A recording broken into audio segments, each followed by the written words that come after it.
from Michael Kugelman. He's director of the South Asia Institute at Wilson Center. He's joining us from Washington, D.C. Thank you very much indeed for being with us. My first question was going to be, what can Narendra Modi offer Donald Trump in order to try to avoid these tariffs? I've just seen a line that's come out on the agencies, Trump announcing that India is going to be purchasing US oil. I would imagine that is one of the first parts of this deal. Right, absolutely. And India's government has actually been very clever.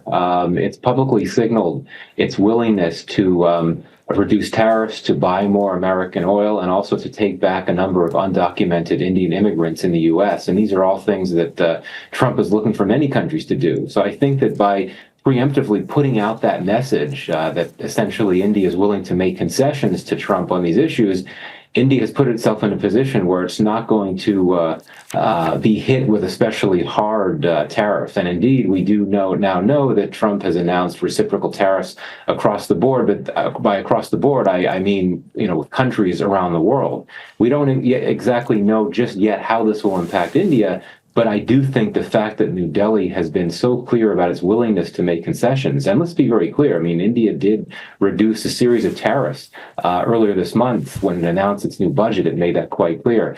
And so I think that's something that will appease Trump and his administration. It's going to be interesting to see what other lines come out of that. And I think we are expecting some sort of press conference, a live event, maybe in about 45 minutes or something. We'll be bringing that to our viewers. But it's not just going to be about tariffs as well, isn't it? Because one of the, if I understand it correctly, India is one of the largest sources for illegal migration into the US compared to Latin American countries, second only to Latin American countries.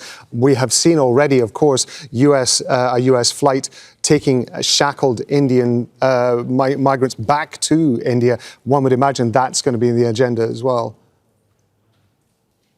Yeah, absolutely. I mean, I think both leaders will want to maintain a positive tone in this meeting, so I don't think that they'll dwell on the issue of immigration, which is clearly a very delicate issue for India. But indeed, according to some estimates, there are more than 700,000 undocumented Indian immigrants in the U.S., the third largest group. And India has said it's willing to take some back, but it's unclear how many it's been willing to take back. And as you noted, there was a plane load of just over 100 of them that returned to India last week. I do think that one of the goals of the Indian government in the days ahead, not necessarily at the summit today, is to try to reach an agreement with the U.S. as to how many of these undocumented immigrants India would actually be taking back, because we're talking about what could be a very large number.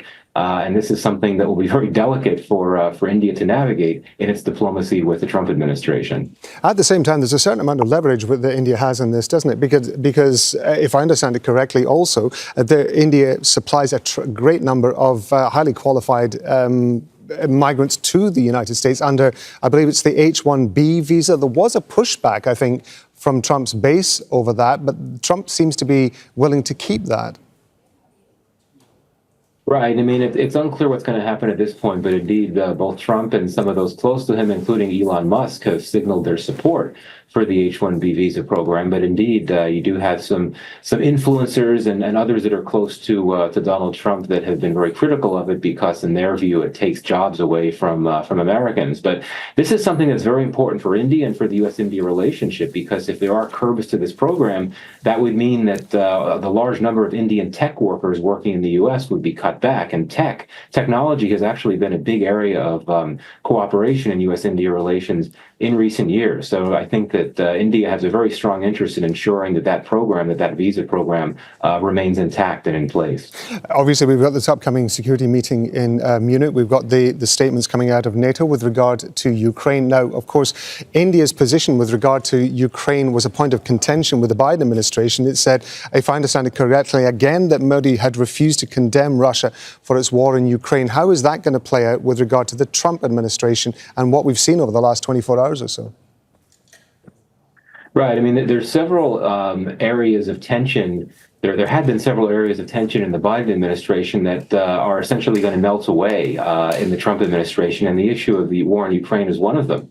It's quite notable that Trump and Modi actually share a very similar view on the war in Ukraine. They both refuse to criticize or condemn Russia or Putin for the war, and they've just said repeatedly that the war has to end. And indeed, Trump reportedly had a 90-minute phone call with Vladimir Putin yesterday, in which Trump indicated that this could be the beginnings of an effort to begin to wind down the war.